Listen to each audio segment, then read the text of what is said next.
Hello everyone, how are you? I'm still here in the kitchen. I feel like I've been in the kitchen for days on end.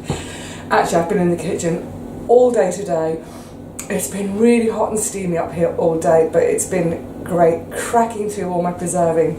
And now, finally, I'm going to make my supper. Yay! And it is one of my absolute all-time favourite things to cook. I'm so excited about having this. I think it's one of the joys of growing your own veg is that you eat seasonally, and obviously apart from the things that you store and have later on, but there are some things which you wait 8-9 months for and can't wait, and for me this is one of them. It's one of my absolute favourite vegetables. Oh, the beautiful fennel, isn't that gorgeous? There's loads of different things you can do with fennel. Grate it raw in salads. I like slicing slivers and putting them in like a little chili batter and giving them a quick fry off. But my all-time absolute favourite with it, fennel risotto. I want it to be cooked now so I can eat it now. It's a joy. It's my version of comfort food. So without further ado, let's have a little look at the ingredients. It's dead simple, like with everything I make, just a few very simple ingredients. So I'm doing enough for 4 here, I'll explain that in a second. So I've got a large white onion that's been chopped and 3 cloves of garlic, because I love my garlic. A big fennel. I have got another one actually that I might chuck another one in. Now, risotto rice, that's the equivalent of about 1.5 cups, maybe 1 2/3 cups. Slightly more than a litre of stock. It's possible during cooking that I may need even a little bit more, but I'll just whip some more up later. And then my final ingredient is, what's that? It's probably about 30 grams of butter. It's a big old blob of butter. Now, I don't use butter. In fact, clonk. I was just thinking about it now and thinking, do I use butter in anything else? I pretty much don't use butter. You could do this with olive oil, but the butter just makes it a bit yummier. Now, because I didn't have any, I didn't really want to go out and buy some, I did a trade. I basically went to my neighbour to say, could you spare some in exchange? And I whipped out a couple of my extra cucumbers that, I've got so many cucumbers, so I traded for a bit of butter, which is great. So, excuse me, tickle. I'm chopping everything quite fine today because I'm going to have this for my supper tonight, but I'm also taking the rest of it to my great aunt tomorrow, just because it's a nice creamy texture, change of flavours for her. But the chewing is a bit difficult, so I want to make sure everything's really, really tiny and manageable. So, I think it's time to crack on. I just need to get this fennel chopped first, so I'm going to crack on and chop this fennel, and then we'll start to put it together. So I've just, on a really gentle heat, melted the butter, and straight in goes the chopped onion and garlic. Oh, this smells gorgeous already. These onions have only been out of the ground about 2 weeks, so they're still really juicy and green. Yeah, onions and garlic, and then our beautiful fennel. So if you've never tried fennel before, it has a definite aniseedy kick to it. So if you don't like aniseed, if you don't like licorice, that type of flavour, you are not going to like this dish, so don't bother making it. Okay, I'm just going to pop the lid on there for, give it probably sort of 5 or 10 minutes, let it just all soften down a bit. In the meantime, I'm getting my stock ready, and the stock will sit in a pan on a really, really low heat. We want to keep the stock hot throughout this whole process, because if we're adding cold stock, we're kind of starting from scratch again. And then just a word, stretching behind, just a word on the rice. This is risotto rice, so it's it's much rounder, the grain's much rounder, it's much more absorbent. It really absorbs and fattens up and goes beautifully creamy. It is a little bit more expensive than, say, straightforward white rice. I mean, I don't use white rice anyway, well, apart from this stuff. It's probably price-wise on a par, a little bit more than brown rice, but certainly cheaper than wild rice. You can do this recipe with brown rice, but it's just not as creamy. You're just not going to have that really lovely creaminess to it. But if worst comes to worst and I don't have any risotto rice in the house, I would still make this with the brown. And with all rices and things like lentils, what have you, before I use it, I'm going to give it a bit of a rinse, because I don't know if that'll pick up on my fingers. Can you see sort of the dust on the end of my fingers? It gets dusty. So that's going to have a quick rinse whilst this lot is melting down a bit. And then we can start to put the rice in and the stock in, and it gets really, really exciting, and I can't wait. Well, that's been sweating down for about 10 minutes now, whilst I've been sweating up. It's so warm today. Just before I add the rice, a little quick word on the fennel. It really is a wonderful vegetable. I mean, I love it for its taste, but it's great in terms of it's got loads of vitamin C. About 100 grams of fennel will give you 20% of your vitamin C for the day. It's got great trace elements in it. It's really good as a liver and digestive tract tonic. So it's great for things like, well, I won't talk too much about what it's great for at the bottom end of things, because that might put you off eating it. But it's really, really good. And I was thinking about this today because a couple of friends of mine have recently had babies, and I know that one of them, she was struggling for her milk to come down for about the first 3 or 4 days. This is great fennel is great to aid milk production and milk letdown if you're a lactating mummy, or if you're not lactating and you're a new mum. So give fennel a go too. Now, in goes our gorgeous risotto rice. Let's get every last bit. Bang, bang.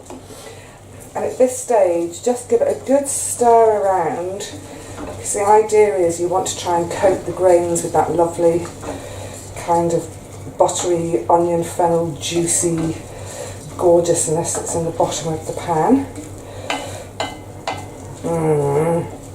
Yum yum. Okay, that'll do. So if you're being fancy pants, at this stage you could chuck in a glass of white wine, a big old glass of white wine. I don't drink wine, so I don't tend to have it in the house.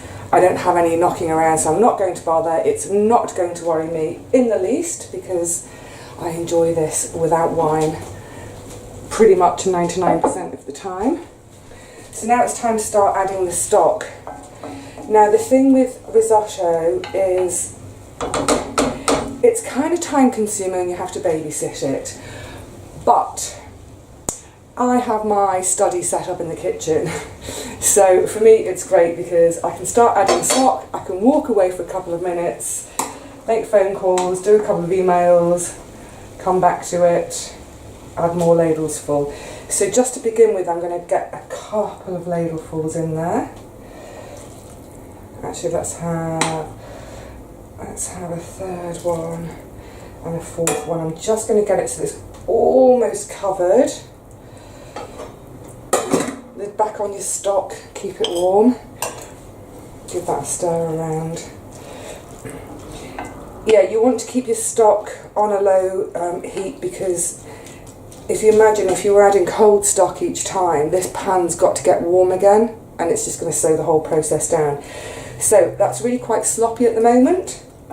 I'll leave it for about 4 minutes, 5 minutes, come back to it, and then add a ladleful, and that process will go on and on for the next 40 or so minutes until the rice is at maximum fluffy, puffy juiciness and has absorbed all that stock, but I'll show you as we go along. Turn off up, Mum. Oh goodness, I've made this kitchen steamy today.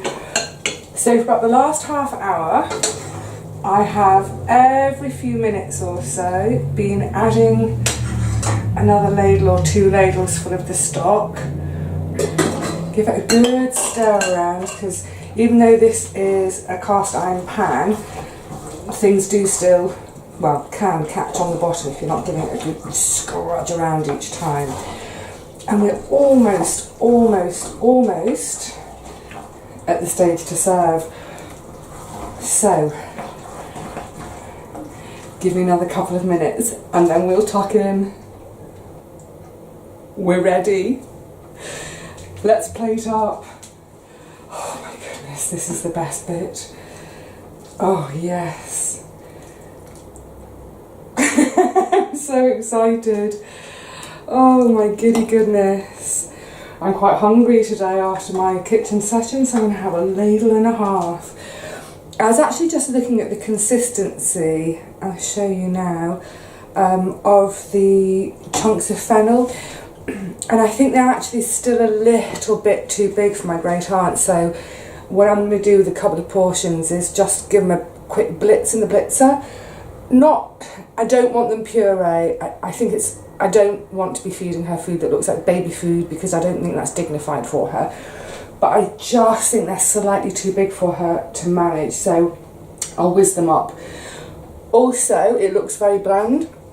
I would normally put all the frondy parts, I would normally chop up and put on as both a garnish and stir them in a bit. And before it's come out of the pan, I'd probably normally add parmesan, etc. I'm not going to do any of that on this occasion because I just think it's going to get stuck in her teeth.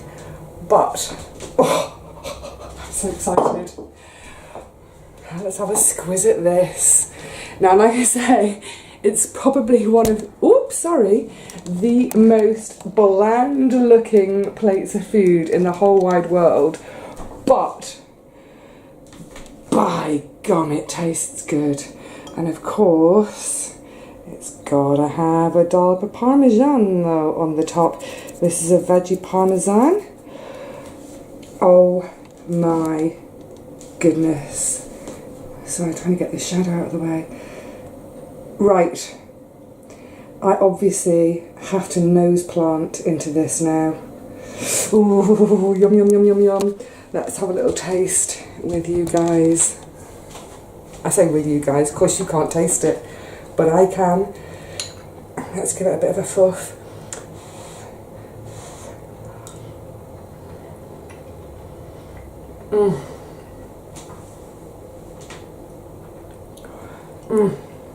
One more.